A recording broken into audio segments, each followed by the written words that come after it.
الحمد لله رب العالمين والعاقبة للمتقين والصلاة والسلام على رسوله النبي الكريم أما بعد فأعوذ بالله من الشيطان الرجيم بسم الله الرحمن الرحيم اللهم صل على محمد وعلى آل محمد كما صليت على إبراهيم وعلى آل إبراهيم إنك حميد مجيد اللهم بارك على محمد وعلى آل محمد كما باركت على إبراهيم وعلى آل إبراهيم إنك حميد مجيد۔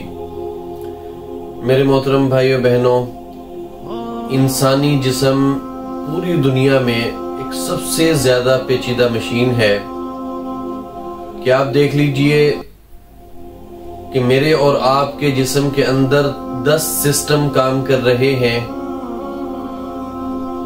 10 سسٹم میں آپ سکیلیٹن یعنی کہ ہڈیوں کے ڈھانچے کو دیکھ لیں، نظام انہضام کو دیکھ لیں، سانس لینے والے عمل کو دیکھ لیں، یہ تمام کے تمام سسٹم جو ہے یہ میرے اور آپ کے جسم کے اندر کام کر رہے ہیں، اور ان 10 سسٹمز کو مدد فراہم کرنے والے 78 عضو ہیں۔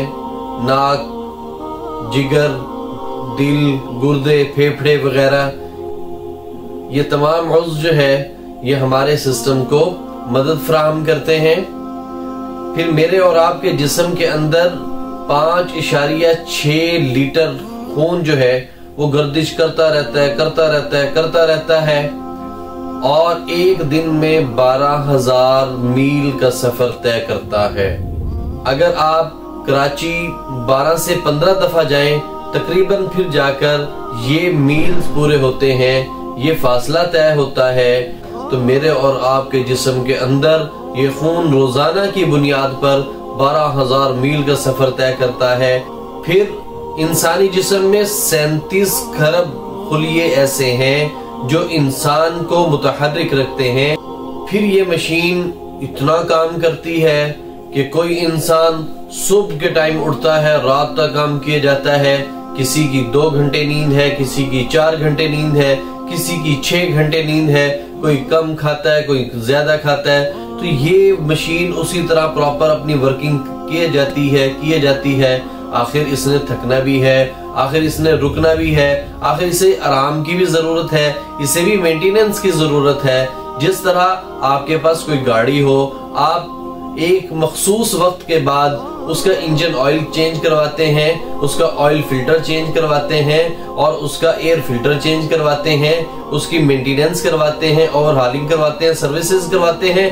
اسی طرح میرا اور آپ کا جسم جو ہے یہ بھی مینٹیننس مانگتا ہے، اس کو بھی ٹیوننگ کی ضرورت ہوتی ہے، اسے بھی اوور ہالنگ کی ضرورت ہوتی ہے، اس کا بھی انجن آئل چینج ہونا ہے، اس کا بھی ایئر فلٹر چینج ہونا ہے، اس کا بھی آئل فلٹر چینج ہونا ہے۔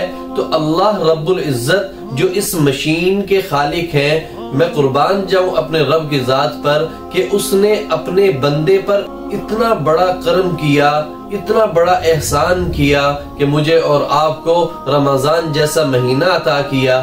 یہ رمضان کے روزے جو ہیں یہ انسان کے اندر سے غلاظتوں کو ختم کرتے ہیں، برائیوں کو ختم کر دیتے ہیں۔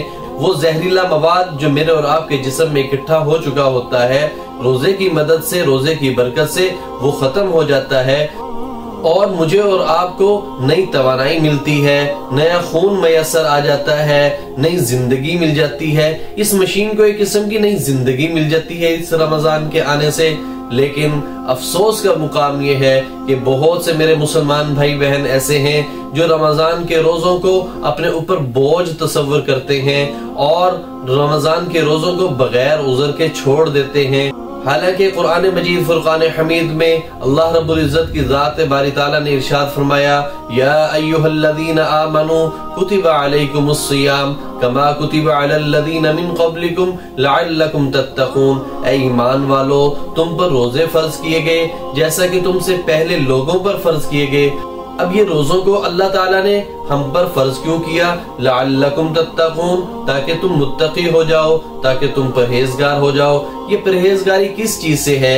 یہ پرہیزگاری اس چیز سے ہے کہ میں اور آپ جھوٹ سے بچ جائیں، غیبت سے بچ جائیں، فراڈ سے بچ جائیں، دھوکہ دہی سے بچ جائیں، گالم گلوچ سے بچ جائیں، برے اخلاق سے بچ جائیں، بد افعال سے بچ جائیں، بد اعمال سے بچ جائیں۔ یہ اللہ رب العزت کا ہم پر خاص انعام ہے، خاص کرم ہے کہ اس نے مجھے اور آپ کو رمضان جیسا مہینہ عطا کیا۔ اور پھر یہ اللہ رب العزت کی بہت بڑی نعمت ہے کہ اس نے مجھے اور آپ کو رمضان جیسا عظیم مہینہ دے کر اس میں اپنی مغفرت کرنے کا موقع عطا کیا، اپنی بخشش کروانے کا موقع عطا کیا۔ تو میرے محترم بھائیو بہنوں، روزے کو خالی فاقہ نہ سمجھیے، فاقہ اور چیز ہوتی ہے، روزہ اور چیز ہے۔ اب میں تھوڑا سا فاقہ اور روزے میں ڈیفرنشیٹ کروں گا کہ روزے میں اور فاقے میں فرق کیا ہے۔ میرے محترم بھائیو بہنوں، فاقہ انسان مجبوری میں کرتا ہے۔ اب مجبوری کیا ہے کہ اس نے اپنے وزن کو کم کرنا ہے، یا کوئی ایسی بیماری لاحق ہو گئی ہے کہ ڈاکٹرز نے اسے مشورہ دیا ہے کہ آپ نے اتنے گھنٹے کچھ کھانا نہیں، اتنے گھنٹے کچھ پینا نہیں، اس لیے فاقہ اسے مجبوری میں کرنا پڑتا ہے، بمشکل کرنا پڑتا ہے۔ جبکہ روزہ اس کے برعکس ہے، روزہ اللہ کا حکم ہے جو انسانی جسم خوشی سے اس کو قبول بھی کرتا ہے اور روزے کو مکمل کرنے کے لیے تیار بھی رہتا ہے۔ فاقے میں آپ دیکھ لیجئے کہ خوراک کی خاص مقدار اور اس کی نوعیت متعین کی جاتی ہے کہ یہ چیز کھانی ہے، اس چیز کی کوانٹیٹی اتنی ہوگی اور آپ نے ان چیزوں سے پرہیز کرنا ہے۔ اگر آپ نے کوئی چیز کھانی ہے تو اس کی کوانٹیٹی کتنی ہوگی، آپ نے روٹی کھانی ہے تو وہ کتنی کھانی ہے، سالن لینا ہے تو وہ کتنا لینا ہے، تلی ہوئی اشیاء سے پرہیز کرنا ہے، آپ نے بوائل چیزوں کو استعمال کرنا ہے، وغیرہ وغیرہ۔